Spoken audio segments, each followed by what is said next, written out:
વિદ્યાર્થી મિત્રો, આજે આપણે ધોરણ 10 ના ચેપ્ટર નંબર 7 યામ ભૂમિતિના લેક્ચર નંબર 2 માં એક સરસ મજાનો થિયરીનો લેક્ચર જોવાનો છે, જેમાં જુદા જુદા જે આકારો છે એના માટેના નિયમો આપણને ખબર હોવા જોઈએ અને એ જ નિયમને આધારે આપણે નિયમ પરથી જુદા જુદા દાખલાઓ કરી શકશું.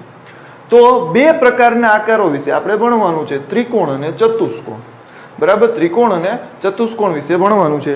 તો સૌથી પહેલો ટોપિક આપણે લઈએ ત્રિકોણનો. બરાબર, સૌથી પહેલો ટોપિક આપણે લઈ લઈએ ત્રિકોણ.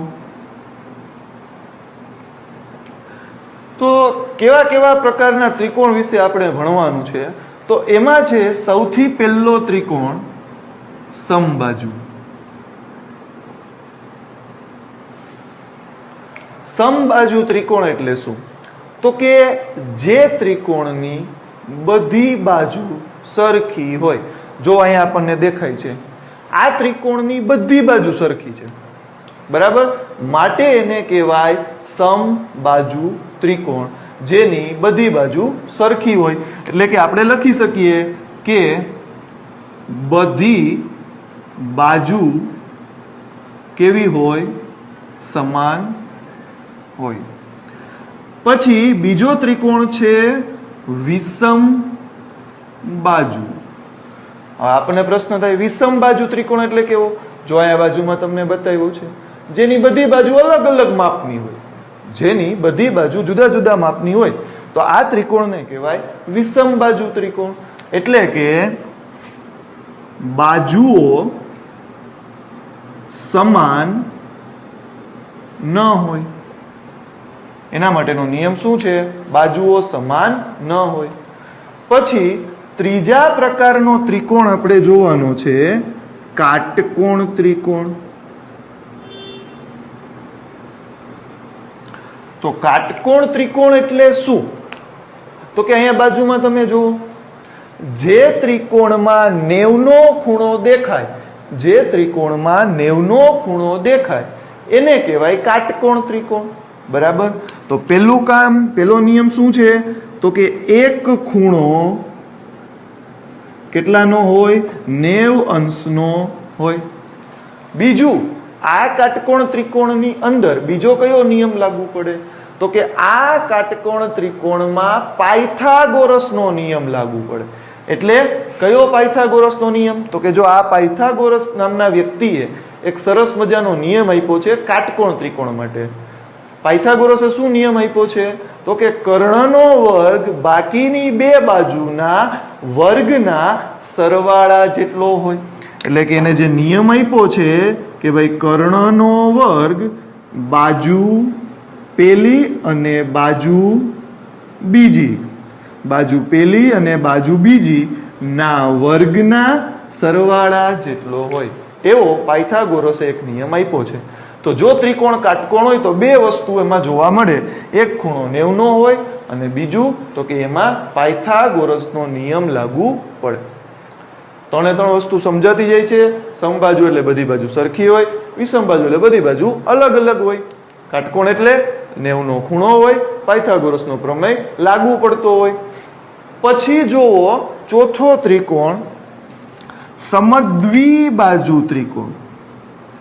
સમદ્વિ બાજુ ત્રિકોણ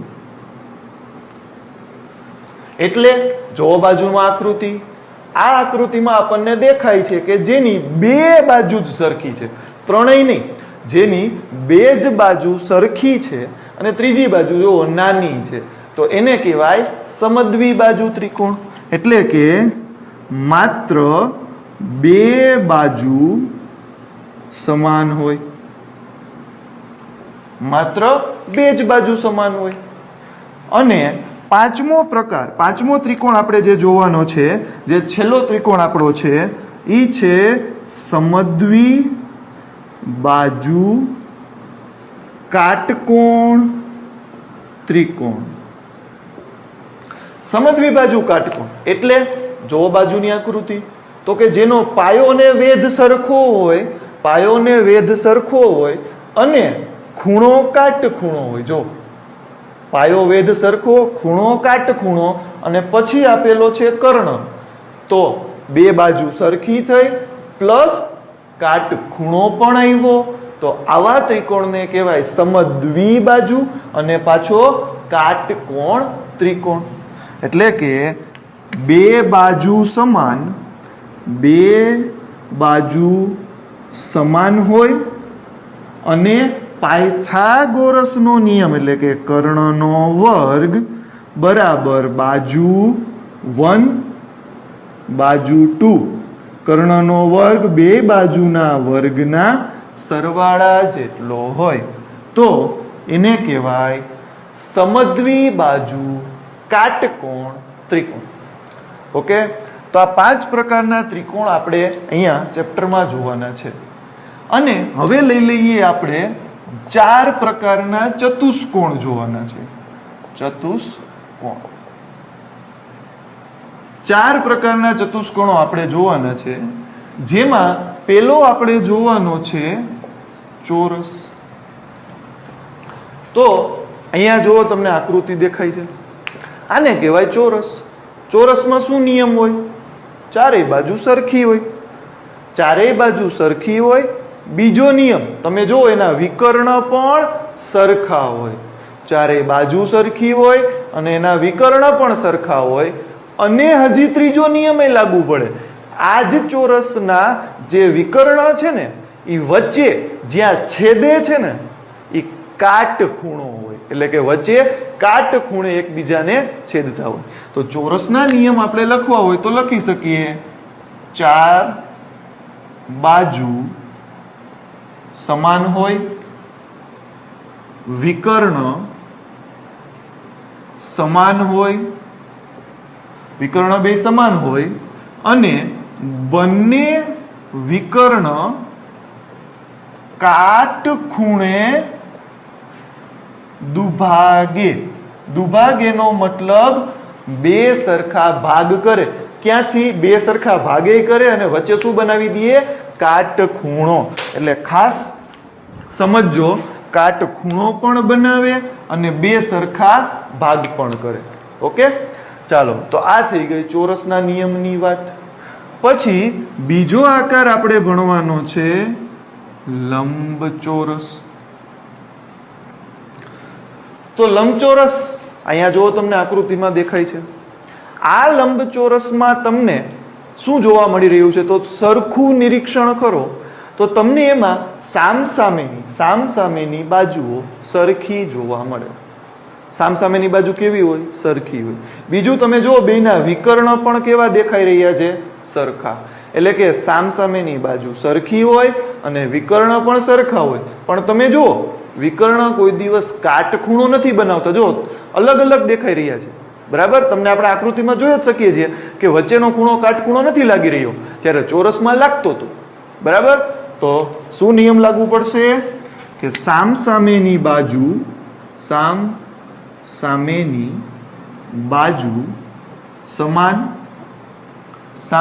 બાજુ સમાન હોય અને વિકર્ણ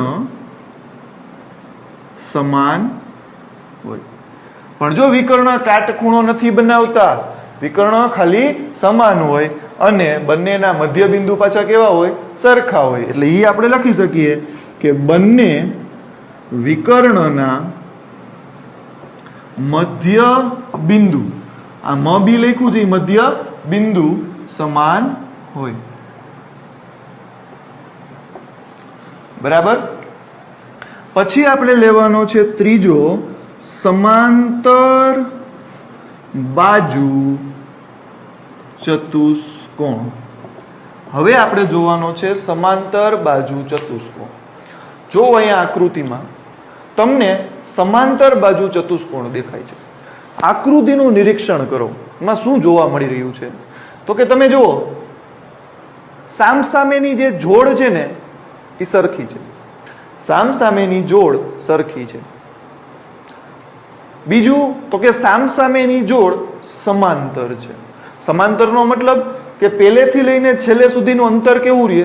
સરખું. જેમ કે આપણા રેલવેના પાટા એકબીજા સાથે કેવા હોય? સમાંતર હોય. બરાબર? જુદી જુદી વસ્તુઓ તમે સમાંતર જોઈ છે. તમારા ઘરની દિવાલો સમાંતર હોય, તમારા ઘરે રહેલા ટેબલની ધાર સમાંતર હોય, કેટલી બધી વસ્તુઓ, તમારા મોબાઈલની બંને ધાર સમાંતર હોય. તો આવી જુદી જુદી વસ્તુઓ તમને સમાંતર જોવા મળશે. તો અહીંયા પણ તમે આકૃતિમાં જો કે સામસામેની જોડ બે કેવી દેખાઈ રહી છે? સમાંતર. તો પહેલો નિયમ આપણે સમાંતરમાં લખી શકીએ કે સામસામેની જોડ સમાંતર હોય. સામસામેની જોડ સમાંતર હોય. પછી જો આકૃતિમાં વિકર્ણ જો લાગે છે સરખા? તો કે ના. એક વિકર્ણ નાનો છે, એક વિકર્ણ મોટો છે. જો આ વિકર્ણ નાનો છે, ઓલો વિકર્ણ મોટો છે. મતલબ વિકર્ણ સરખા નથી. પણ એક વસ્તુ જુઓ આકૃતિમાં કે બંને વિકર્ણ છે ઈ એક્ઝેક્ટ વચ્ચે જ છેદે છે, એકબીજાને મધ્ય બિંદુમાં છેદે છે. મતલબ બેયના મધ્ય બિંદુ કેવા થઈ ગયા હોય? સરખા. બેયના મધ્ય બિંદુ તમે જુઓ, પેલા વિકર્ણ જ્યાં છેદે છે એ મધ્ય બિંદુ છે, બીજું વિકર્ણ જ્યાં છેદે છે એ પણ મધ્ય બિંદુ છે. એટલે કે બંનેના મધ્ય બિંદુ કેવા છે? વિકર્ણ સરખા નથી, પણ વિકર્ણના મધ્ય બિંદુ કેવા હોય? સરખા હોય. તો બીજો નિયમ આપણે શું બનાવી શકીએ કે બંને વિકર્ણના મધ્ય બિંદુ સમાન હોય. બરાબર? તો સમાંતર બાજુ માટે બે જ નિયમ છે. સામસામેની જોડ સમાંતર હોય ને વિકર્ણના મધ્ય બિંદુ. વિકર્ણ સરખા ન હોય, હજી સમજો, વિકર્ણ તમે આકૃતિમાં જોયા હતા, અલગ અલગ જ હતા. બરાબર? નાના મોટા હતા, પણ એના વિકર્ણના મધ્ય બિંદુ કેવા હતા? સરખા હતા. ચાલો હવે છેલ્લો આકાર આપણે લેવાનો છે સમબાજુ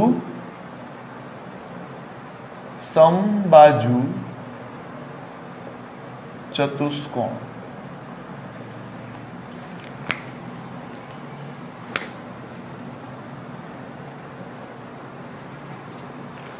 તો સમબાજુ ચતુષ્કોણના આપણે નિયમો જોવાના છે. તો જો અહીંયા તમને સમબાજુ ચતુષ્કોણ દેખાય છે, ઓબ્ઝર્વેશન કરો. ચોરસ જેવો લાગે છે, ચોરસ નથી. ચોરસ જેવો લાગે છે પણ ચોરસ નથી. એવું કેમ ખબર પડી કે ચોરસ નથી? તો કે જો એના ખૂણા કાટખૂણા નથી.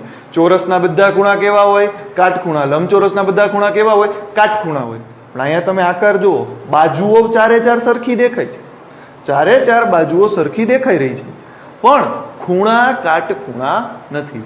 એટલે કે ચોરસ જેવો લાગે પણ ચોરસ નથી. બરાબર? ક્યાં અલગ પડે છે? ખૂણાથી. શું અલગ પડી રહ્યું છે? તો કે આના ખૂણા કાટખૂણા જેવા લાગતા નથી, જ્યારે ચોરસના ખૂણા કાટખૂણા જ હોય. એ ફિક્સ વાત છે. બરાબર? તો પહેલો નિયમ ચારેય બાજુ સમાન હોય. ચારેય બાજુ સમાન, આ એનો પહેલો નિયમ થયો. બીજો નિયમ જોવો, એના વિકર્ણ. વિકર્ણ પણ નાના મોટા છે, વિકર્ણ સરખા નથી, નાના મોટા છે, પણ બેના મધ્ય બિંદુ કેવા છે? સરખા છે. બીજો એક નિયમ, ચોરસ જેવો લાગે ને તો ચોરસ જેવો નિયમ એને લાગુ પડે કે એના વિકર્ણ પણ કાટખૂણે દુભાગે. આના જે વિકર્ણ છે ને એ વચ્ચેનો ખૂણો તમે જુઓ, કાટખૂણા જેવો લાગશે તમને. અથવા તો તમે ઘરે ડ્રો કરજો સમબાજુ ચતુષ્કોણ, તો એના ખૂણા તમે વચ્ચે માપો તો કાટખૂણા જ જોવા મળે. એટલે કે બીજો નિયમ શું છે કે બંને વિકર્ણ એકબીજાને કાટખૂણે દુભાગે. બંને વિકર્ણ એકબીજાને કાટખૂણે દુભાગે. એટલે કે વચ્ચે કાટખૂણો બનાવે ને બે સરખા ભાગે કરે. દુભાગેનો મતલબ શું થઈ જાય? બે સરખા ભાગ પણ કરે. વાત સમજાઈ ગઈ છે? તો જો તમે આટલા આકાર વિશે પરફેક્ટ માહિતી રાખો તો તમને દાખલાઓની અંદર જ્યારે આકાર વિશે માહિતી આવશે ત્યારે તમારે વસ્તુને, દાખલાને કરવો એકદમ સરળ પડશે. બીજું, તમને આ બધા નિયમો એટલે મેં અહીંયા લખીને આપ્યા છે કે જો તમે ઘરે નોટ બનાવતા હોય તો તમે આ બધા નિયમો એક વખત નોટમાં લખી લેજો, અથવા તો તમે આનો સ્ક્રીનશોટ પણ લઈ શકો છો.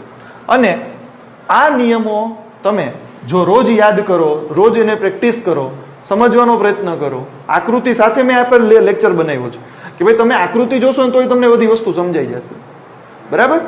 તો આજના લેક્ચરમાં આપણે આટલું રાખીએ છીએ. નેક્સ્ટ લેક્ચરમાં આપણે સ્વાધ્યાય 7.1 લેવાનું છે. જો આમાં કંઈ ન સમજાણું હોય, કંઈ ક્વેરી લાગે તો મને કમેન્ટ બોક્સમાં કમેન્ટ કરજો. આભાર. જય હિન્દ, જય ભારત.